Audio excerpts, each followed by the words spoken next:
आज करते मी शेवग्याच्या शेंगांची भाजी. कारण सगळे म्हणतात भाकरी खा, भाकरी खा, भात कमी खा. तर भाकरी खायची कशाबरोबर प्रश्न पडतो. नॉनव्हेज नसेल तर भाकरी कशाची अडकते.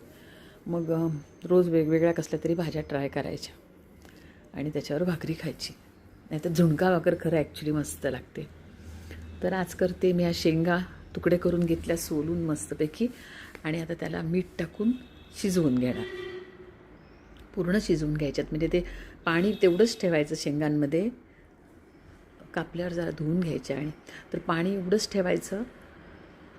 धुतल्या मी स्वच्छ बघा. आणि ते जे पाणी ठेवलं आहे ना शेंगा बुडेपर्यंत, ते पाणी त्याच्यात म्हणजे शेंगा मुरल्या पाहिजेत, तेवढं पाणी आटलं पाहिजे. म्हणजे ते मीठही लागतं आणि पाणी वेस्ट होत नाही. एक लसणीचा कांदा छान गॅसवर भाजून घेतला. त्याच्यासोबत मी घेणार आहे थोडीशी कोथिंबीर,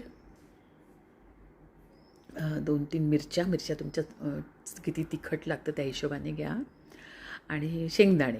ह्या शेंगा मला ना माझ्या मैत्रिणीने गावावरून आली, तिने दिलेल्या ते भाजलेल्या शेंगा होत्या, तेच शेंगदाणे मी आता वापरते. आणि मीठ, हे सगळं मी मिक्सरला जरा बारीक करून घेतलं. तुम्ही खलबत्त्यात हवं तर खलबत्त्यात कुटून घेऊ शकता, पण एकदम अशी पेस्ट नाही मिक्सरला करू नका, क्रश करून घ्या असं, म्हणजे जाडं भरडं.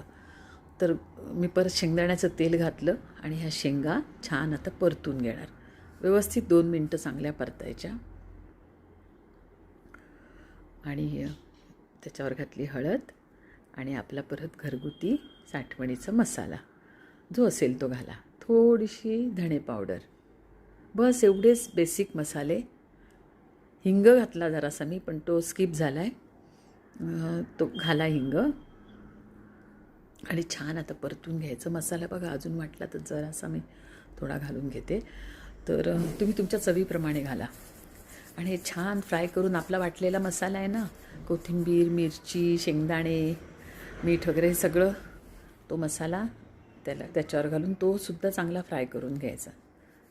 म्हणजे सगळं मसाला सकट तसं छान भाजायचं ते 2-3 मिनटं.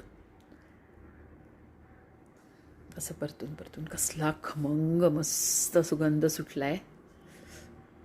वाव.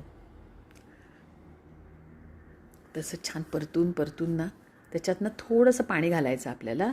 तर मीठ बघून घाला, पहिलं शेंगांमध्ये पण घातलं होतं.